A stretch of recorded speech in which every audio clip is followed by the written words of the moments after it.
So today I had the longest day.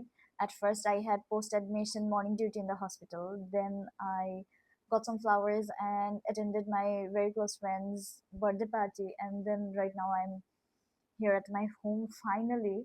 But today I do not have any physical or mental energy to even start studying or open a book.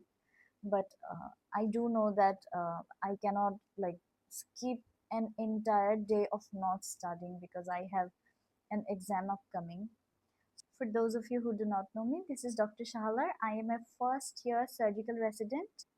In this channel, I help medical students and junior doctors achieve their best self professionally and personally. So then I remembered this is one trick I used to do when I was in my school days mostly. That is, if I had a very tiring or exhausting day, then I would just, like, let me show you an example. So I would take a book, then go to my bed, and then pretend like it's a storybook, and then start reading, and then really form imaginations and ideas about the like topics and like think about them, and then I would go to sleep.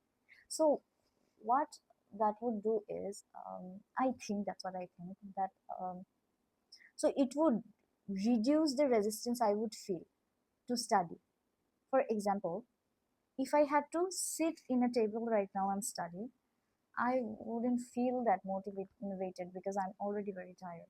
But then when I'm telling my mind that I'm going to bed early today, and then I'm taking a clinical book with me, so when I'm taking a clinical book with me, I'm like instantly my interest has spiked.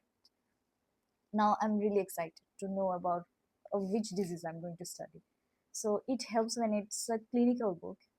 And then when my brain thinks, okay, I'm going to bed, and it's a clinical book, and then my brain is at rest and I can, concentrate on my book. So I used to do even in medical school. That is, I used to take clinical books and like of the chapters I would find interesting, and then I would like, read it like a bedtime story. And scientifically, why it helps is, you're overcoming that initial inertia to start something. That is one thing. And then you're bypassing procrastination altogether. You're just going straight to study. Also, and when you're forming ideas and imagination, so that topic actually stays in your brain more. Also, like when you study something right before you go to sleep, that information tends to retain in your memory much longer. My one advice would be just don't take too much complex topics or like information heavy book or chapter to your bed, because in that way it wouldn't be really fun if you had to like study a very complex theory when you're trying to go to sleep. So try to take very palatable chapter like your clinical books, which are actually really interesting, so and which are like a little bit less on theory, so you can understand it and keep it in your memory. So that is one thing you need to remember, that this trick does not apply to really complex topics.